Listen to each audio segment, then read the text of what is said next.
Hi guys, it's Monday, which of course means it's the Monday show. And because there's been so much going down in Ukraine over the weekend, we thought we'd make this week's show a Ukraine special.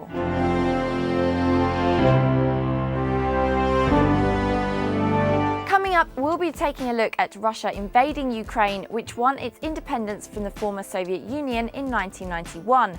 What other world leaders and politicians have had to say about this, including one with an extremely short memory, what Russia's been saying in response, why the head of the Ukrainian Navy has been fired for treason, and Poland mobilising tanks on its border with Ukraine. Plus, of course, we have your comments. So first up, the biggest news from the weekend is undoubtedly the fact that on Sunday, Russia invaded the Crimean Peninsula in Ukraine and has now managed to assume complete operational control of the region without a single bullet being fired.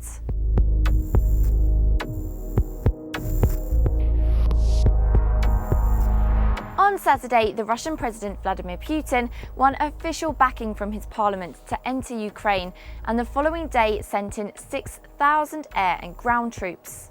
Although some Ukrainian soldiers were still caught in a standoff with Russian troops while we were making this video, Russia had surrounded several military bases in the area and occupied key installations, such as airports. Worryingly, some mobile phone services are also reported to have been blocked. This full-scale invasion came a few days after armoured vehicles and troops first began arriving in the Crimean Peninsula, where the majority of Ukrainians are Russian speakers and where Moscow has a naval base. These troops didn't have insignia on their uniforms, and Russia said they were simply local volunteers, but their vehicles had Russian military plates and they were well armed.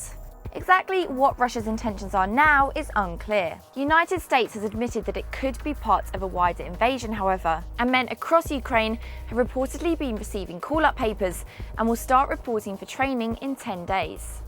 And now it's time for your comments. On our video about Australia's treatment of asylum seekers, Watchdog said this: "China talking about the treatment of refugees, WTF? If you take a look at our video on North Korea's human rights crimes from a couple of weeks back, in which we talk about China's treatment of North Korea defectors, you might understand Watchdog's surprise." And on our video asking whether this is the end of Bitcoin, Goshen Gaming said this: "I don't think this is the end. I think this is a new page on Bitcoin's and other currencies' life. We must fail so we can learn how to succeed." But back to Ukraine and that small issue of a Russian invasion. Unsurprisingly, Western leaders and politicians aren't too happy about Russia invading its neighbour. The German Chancellor Angela Merkel has accused Putin of breaking international law, and during a phone call with the US President Barack Obama, reportedly said she was not sure if Putin was in touch with reality and said he was in another world. However, her spokesman stressed today that it wasn't too late to resolve the crisis by political and peaceful means. Meanwhile, the Australian government has summoned the Russian ambassador to explain his country's actions.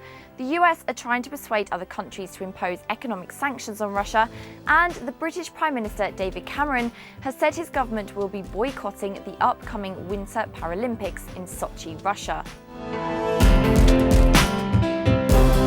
But it was remarks made by John Kerry, the US Secretary of State, yesterday that really left us with our jaws on the floor.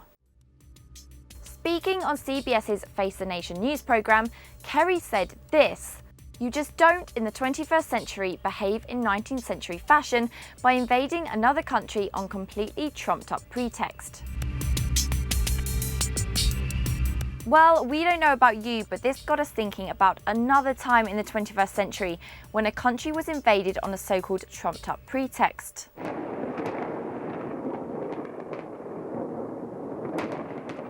Iraq, anyone? Earlier today, the Russian Foreign Ministry said Kerry's remarks contained threats against Russia and were unacceptable, while the Russian Foreign Minister, Sergei Lavrov, called on his country's Western partners to put aside geopolitical calculations and put the interests of the Ukrainian people first. And in other Ukraine news, the head of the country's navy has been fired for treason after refusing to fight the Russians and instead surrendering the navy's headquarters in the Crimean city of Sevastopol. This video released on YouTube reportedly shows the former Navy Chief Rear Admiral Denis Berezovsky defecting to the Crimea region.